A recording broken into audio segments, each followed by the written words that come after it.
Does every perspective you acquire have to be aligned with what you believe is right for you? For every experience we have, there is an inner feeling we're developing coming alongside it, usually very subtle, and you cannot perceive it. You can only sense it, feel it, intuit it. And this energy, Kundalini energy, is what spiritual people call it, is coming up your spine. It's traversing through your whole body. It usually trembles. It feels like it's building up. And I'm not talking about the energy itself. I'm only talking about the idea of it. Because Kundalini energy is just a title for a feeling, a sensation, an experience we're having within our bodies that we cannot title for the sake of titling. So we just have to give it a title. Because real experiences don't have a title. They're just experiences. We can talk about the idea of that experience being Kundalini energy or the energy going up your spine. Either way, it's just an idea. So don't let the territory be confused with the map. I'm talking about that perception of your feelings. That feeling that you're perceiving, intuiting, sensing, that you're not actually perceiving, you're only feeling. So, going back to what I was saying, does it truly need to be aligned with the way you're focusing on your experience? Do you need to know exactly what you're doing, why you're doing it, how you're doing it, for what reason? Do you need to have all that context behind it? For most human sanity, for human nature, natural human nature, it is part of who we are. Overdeveloping ourselves so that we can distribute the reasons why we exist. We expand our awareness into who we are, what we are, why we are the way we are, and then assign roles within that expanded awareness to things outside of ourselves. So say, for example, it's your fault I'm feeling bad.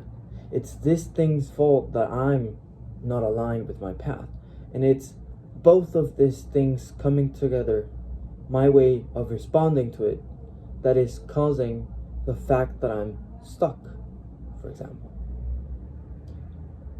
Which in essence means that you're outsourcing your responsibility, your authority, and you're teaching yourself how to bring it back through every single time that you're releasing that energy.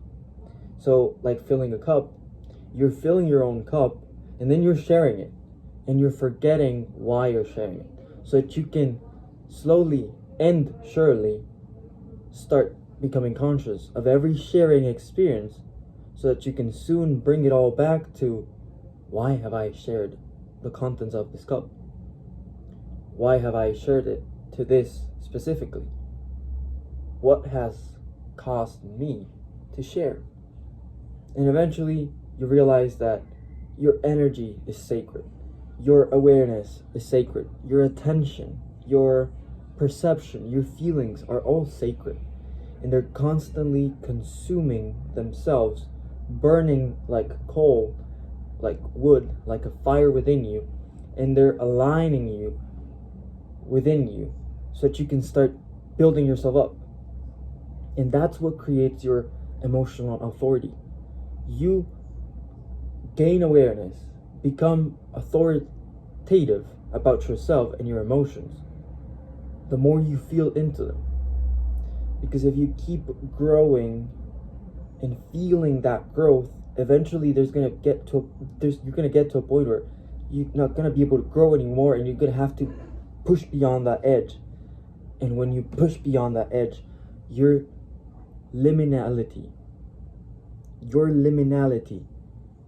literally starts expanding, and you start finding your edge of growth to be expanded even more every single time you break that limit. So, coming it all back together, bringing it all back together to one simple essence, essential teaching, is learn how to cultivate yourself, focused upon simply cultivating yourself for the sake of cultivating yourself, and then consciously sharing it. And you'll expect too much when you're sharing it. So be conscious of that. Become conscious of your sharing experience, because sharing is caring.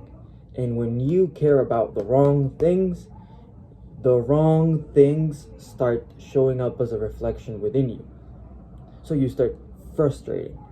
You start feeling bad. You start feeling negative. You start feeling polarizing feelings.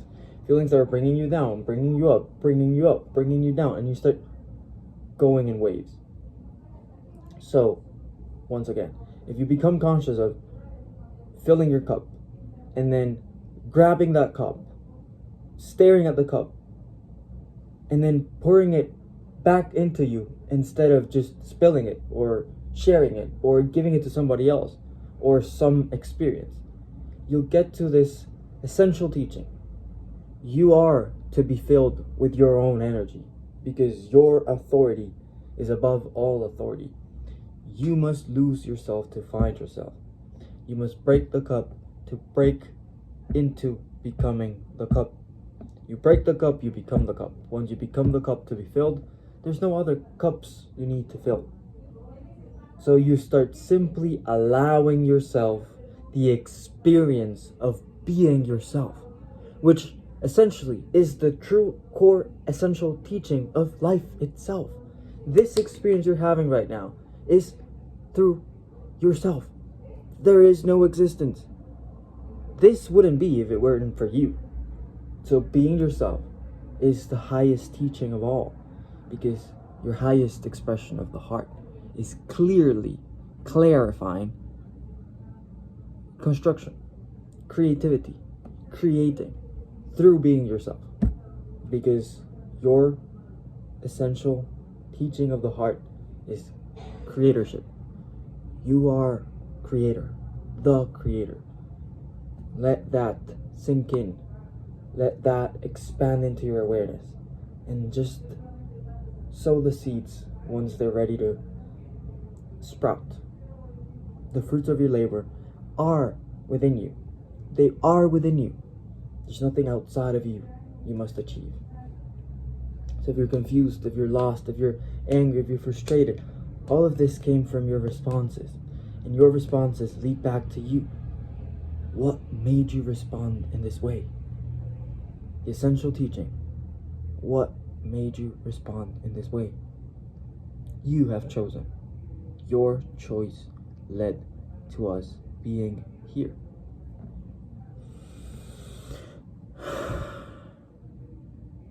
Therefore, clearly discover yourself. Self-explore. Because the highest teaching of your heart is to simply be. There's nothing else. You don't need to keep listening to this. You're whole and complete. There's nothing to be filled. You're sharing your cup. Bring it back into you. I'm grateful for you. I'm grateful for this reflection.